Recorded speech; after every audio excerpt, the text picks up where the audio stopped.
Online গেমের নেশা স্বপ্ন নাকি সর্বনাশ?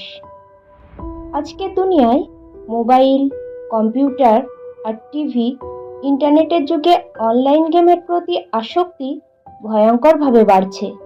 বিশেষ করে ছাত্রদের মধ্যে এই আসক্তি দিন দিন বিপজ্জনক রূপ নিচ্ছে। কিন্তু কিভাবে এই নেশা একজন শিক্ষার্থীর ভবিষ্যৎ ধ্বংস করে দিতে পারে?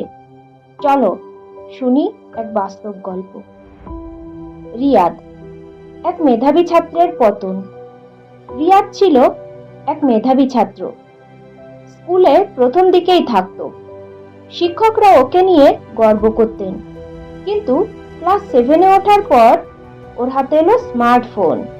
প্রথমে শুধুই সময় কাটানোর জন্য গেম খেলতো। পরে ধীরে ধীরে ওই গেমই ওর জীবনের একমাত্র আনন্দ হয়ে উঠল। প্রথমে ও ছোট ছোট গেম খেলতো, তারপর পাবজি, ফ্রি ফায়ারের মতো গেমে আসক্ত হয়ে গেল। এক সময় রাত জেগে খেলতে শুরু করলো। ভোরবেলা ঘুমিয়ে পড়তো আর সকালে স্কুলে যেত ক্লান্ত হয়ে। প্রথম দিকে মা বাবা মনে করতেন ও শুধু মজা করার জন্য খেলছে, কিন্তু ধীরে ধীরে রিয়াদের ফল খারাপ হতে শুরু করলো। ক্লাসে মনোযোগ কমে গেল, পরীক্ষায় ফেল করলো, এমনকি পুরনো বন্ধুদের সঙ্গেও কথা বলা বন্ধ করে দিল। রাত জেগে খেলার কারণে ওর চোখের সমস্যা শুরু হলো। মাথা ব্যথা আর ক্লান্তি লেগেই থাকতো, কিন্তু তবুও গেম খেলা বন্ধ করলো না। একদিন মা বাবা ওর ফোন নিয়ে নিল। রিয়াদ প্রচন্ড রেগে গিয়ে চিৎকার শুরু করে দেয়, এমনকি দরজা ধাক্কাতে থাকে।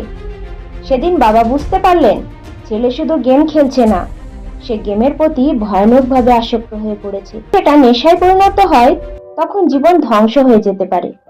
গবেষণায় দেখা গেছে অতিরিক্ত গেম খেলা মস্তিষ্কের কার্যক্ষমতা কমিয়ে দেয়, একাগ্রতা নষ্ট করে, দৃষ্টিশক্তি খারাপ করে, মানসিক অবসাদ তৈরি করে, সামাজিক জীবন নষ্ট করে দেয়। তবে চলো শুনে নিই কিভাবে এই আসক্তি থেকে বের হওয়া যায়। সীমিত সময় নির্ধারণ করো। প্রতিদিন 30 থেকে 45 মিনিটের বেশি গেম খেলবে না। অন্য কাজে ব্যস্ত হও। খেলাধুলা, বই পড়া, বন্ধুদের সঙ্গে সময় কাটানো বাড়াও। পরিবারের সঙ্গে কথা বলো। বাবা মায়ের সঙ্গে নিজের সমস্যাগুলো শেয়ার করো। সঠিক লক্ষ্য ঠিক করো। জীবনে কি করতে চাও সেটা চিন্তা করো এবং তার জন্য পরিশ্রম করো।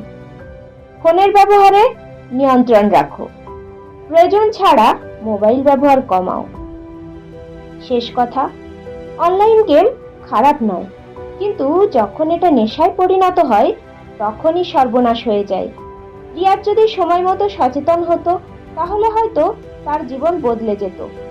তোমার কি মনে হয়, গেমের প্রতি আসক্তি একজন ছাত্রের ভবিষ্যৎ নষ্ট করতে পারে? কমেন্টে তোমার মতামত জানাও।